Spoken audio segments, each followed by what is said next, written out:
सभी नागरिक सज्जन, माता भगिनी, स्वतंत्रता के 75 साल हम सब ने, हमारे देश ने पूर्ण किए हैं। इस उपलक्ष्य पर आप सभी को शुभकामनाएं। हमारे लिए गौरव का क्षण है और हमारे लिए संकल्प का भी क्षण है। 15 अगस्त 1947 को हमको स्वतंत्रता मिली। अंग्रेजों से हमने अपने देश को अपने हाथ में ले लिया। यकायक नहीं हुआ है और भारत का इतना बड़ा भूभाग एक राजनीतिक छत्र के नीचे, एक सत्ता के नीचे, अपने स्वयं की सत्ता के नीचे तो शताब्दियों के बाद आया। इस लंबे कालखंड में संपूर्ण देश को ऐसा बनाने की भरसक चेष्टा बहुत लोगों ने की। 1857 के बाद का ही कालखंड देखते हैं तो प्रत्यक्ष शस्त्रास्त्रों के साथ संघर्ष, समाज में राजनीतिक जागृति करके आंदोलन, समाज के दोष हटा के समाज को सुधारित रूप में, संगठित रूप में आगे लाना और समाज में स्वत्व, देशभक्ति का भाव जागरण, इन चारों रास्तों पर अनेक लोगों ने अपना सर्वस्व देकर काम किया है। इतना जब किया तब 15 अगस्त को हमको स्वतंत्रता मिली। यानी क्या? तो हम अपने देश को अपने मन के अनुसार बनाए, अपने समाज की उन्नति के लिए, अपने समाज की आकांक्षाओं की पूर्ति के लिए हम अपने लिए अपने देश को बड़ा बनाए। इसलिए हमको उस देश को चलाने का स्वातंत्र्य मिला। हमने लिया, मिला यानी किसी की कृपा से नहीं मिला, ये पूरा लंबा संघर्ष करने के बाद मिला। अब वो तंत्र तो हमको मिल गया, लेकिन उसको स्वतंत्र बनाना है।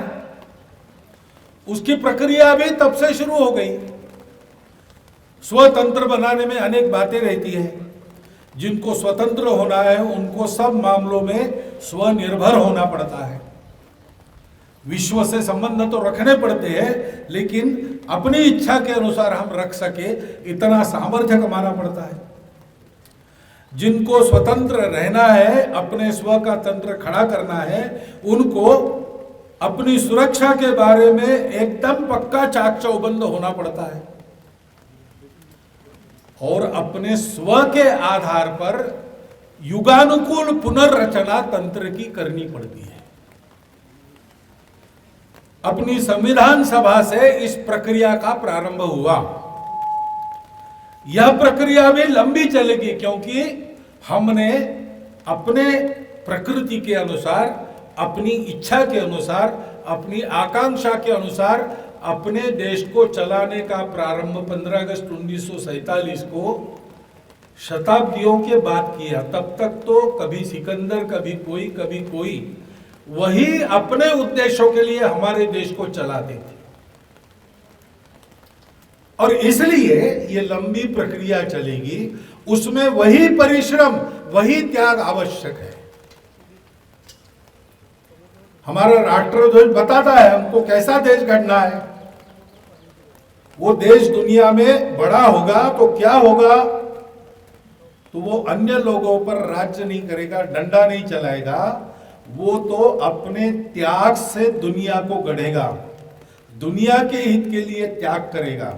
इसलिए राष्ट्रध्वज के शीर्षस्थ रंग को हम भगवा रंग कहते हैं, केसरिया, जो त्याग का, कर्म का, प्रकाश का, ज्ञान का रंग है। और ऐसा हम तब कर सकेंगे तब हम अंतर्बाह्य शुचिता युक्त बनेंगे, पवित्र बनेंगे।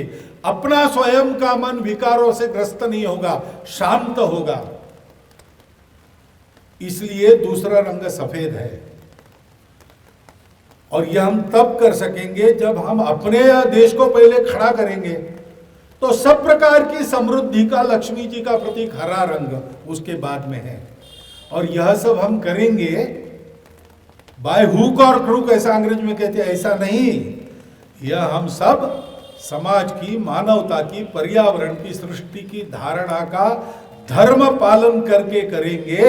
इसलिए अपने ध्वज के केंद्र में धर्म चक्र है, अपना धर्म प्राण देश है। इन बातों को समझकर हमको अपना परिश्रम करना चाहिए। आने वाले दिनों में ऐसा देश खड़ा होते तक हमको कभी ये नहीं पूछना चाहिए कि मुझे क्या मिलेगा, मेरा देश मुझे क्या देता है, मेरा समाज मुझे क्या देता है। यह प्रश्न छोड़ दीजिए।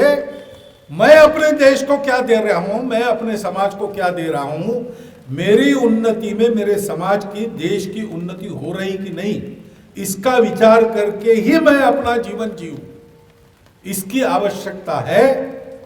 जिस दिन इस संकल्प के साथ हम सब लोग चलना प्रारंभ कर देंगे, दुनिया को आश्चर्य लगेगा। दांतों तले उंगली दबाकर दुनिया देखेगी, इतने गति से हमारा देश सर्व सामर्थ्य संपन्न, समरसता युक्त, शोषण मुक्त ऐसा देश बनकर सारे विश्व को सुख शांति का नया मार्ग दिखलाएगा। इसमें कोई शंका रखने की आवश्यकता नहीं।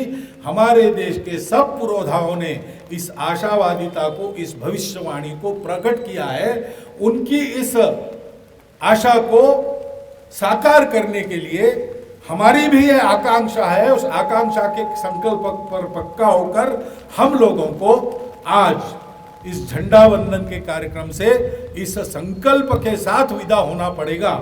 इतना एक स्मरण इस प्रसंग पर मैं आपको देना चाहता हूं।